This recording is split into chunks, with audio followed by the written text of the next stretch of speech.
All right, everyone, how would you like to hang out with greasy-faced Tom Perez in Mexico City? For some expats, I guess the answer is yeah, that sounds like a good time. The DNC at this point, and this has been a story for 2 years now, is so broke, get this, that they're sending the head of the DNC, Tom Perez, down to Mexico to wine and dine U.S. expats. People who live abroad. They're U.S. citizens, but they live abroad.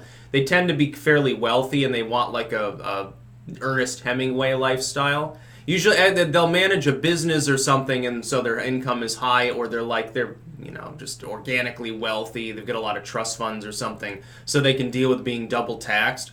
And so they'll go to some really poor third world nation, live like a king as expats. And I believe my anthropology professor described some of the Caribbean island expats as they would wander down the beach with a metal detector and a margarita in the other hand. That sort of lifestyle sounds okay to me. And mainly it's like Mexico, Thailand, some of the Caribbean possessions. Eastern Europe, occasionally, Tunisia. It'd be an interesting life, that's for sure. They're so broke, though, the DNC. The Democratic Party's got no money. They have to send Tom Perez physically to Mexico to meet then with expats.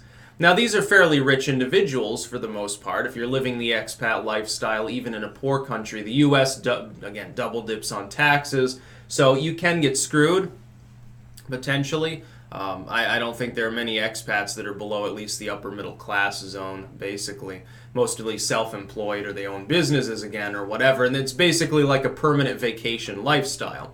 So these people have money to give, but what does it say about the DNC when they have to trigger major news headlines by sending arguably the number one man of the party as far as its organizational apparatus down to another country? The funny thing is some people were sending me links to this and they were saying, well, haha, the Democrats are trying to get money from Mexico. That's not what's happening. These are U.S. citizens. They can vote and they can also donate money to political campaigns. But here they are going to like $10,000 a plate fundraisers in Mexico City, and it's just really, really funny because the Democrats don't understand the nature of increasingly modernized politics, and so they're still clinging to the vestiges of 90s style campaigning. That's what this is. 90s and 2000s style campaigning is, okay, we're going to get the rich people to come in and we're going to skirt the donation cap. Like, they can donate the $2,000 anyway, but they're also technically donating to us by we'll hold events at the DNC level for a state or for the national, the party itself, and they pay more than that $2,000 just to eat a plate of food. It's really a way to work around campaign finance laws without having to go through a super PAC. Let's be fucking clear about what it amounts to. The Republicans do the same. They hold the same fundraisers. Even Trump has held a few, but Trump, by and large, is a great figurehead for a Republican Party that before suffered from the image that it was the party of rich people. The Democrats have tried to cast that off on the Republicans still now, but it doesn't work as well because the president, while massively wealthy, pisses on his own donor base, basically. The corporate donors that would have otherwise been backing him, he pissed on them. You remember at the first, the first major speech he gave there, I think he called him out at several debates as well, but I think some of the speeches he gave, he also called out the donor class and said basically, fuck you. I remember that when he got booed, I think at the second debate, he said, oh, those are Jeb Bush's donors in the front row, or something to that effect, and it was really funny. It's true. The sad thing is, what would be normally just bitter satire and political theater to defeat your opponents was actually totally true when Trump said it at the time. And now, of course, he has some corporate donors, too. He is an incumbent president, after all. It doesn't matter if he's not whining and dining them as much, he's still getting some money from them. I don't think enough to control him, though.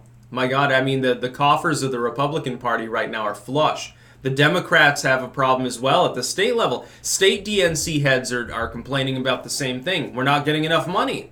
We're not getting donations like we used to. And part of it is the schismatic nature of the party. If Tom Perez and these other eggheads that run the DNC want to solve the problem, stop the schism.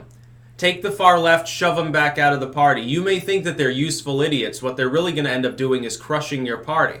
You'll all be out of a job and get replaced by other people that are capable of governing a party that will be either increasingly far left or have to spar with the far left and say, look, we need to return to JFK-esque decency. Tom Perez is obviously too weak to do that. Nancy Pelosi is too egotistical to do that, and there's nobody else capable of leading the party. They're hoping, I think that Pelosi and Perez are hoping that one of the neoliberals currently in the field taking the floor will solidify the party. I'm here to tell you that's not going to happen.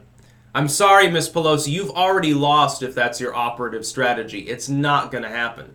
And sending Tom Perez down to get thousands of dollars from a bunch of Mexico City expats, that's just the icing on the cake of a strange party. It's amusing to somebody like me who knows what that actually means.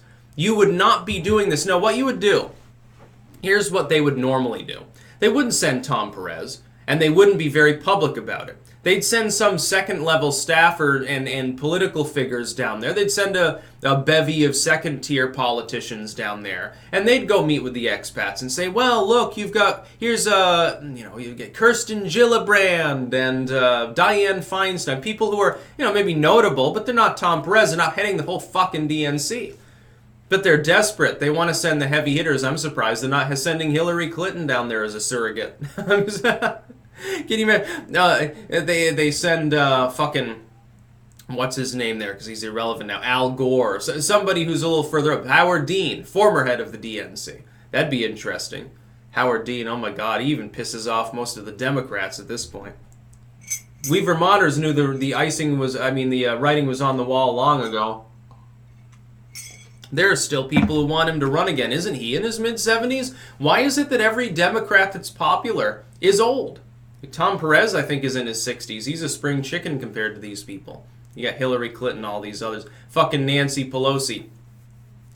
I feel sorry for the expats, though, having to deal with Tom Perez down there. They at least give them Bubba Bill Clinton. After all, they're in Mexico City, so the things that Bubba Bill likes to get up to are probably legal there. That's about all. Peace out.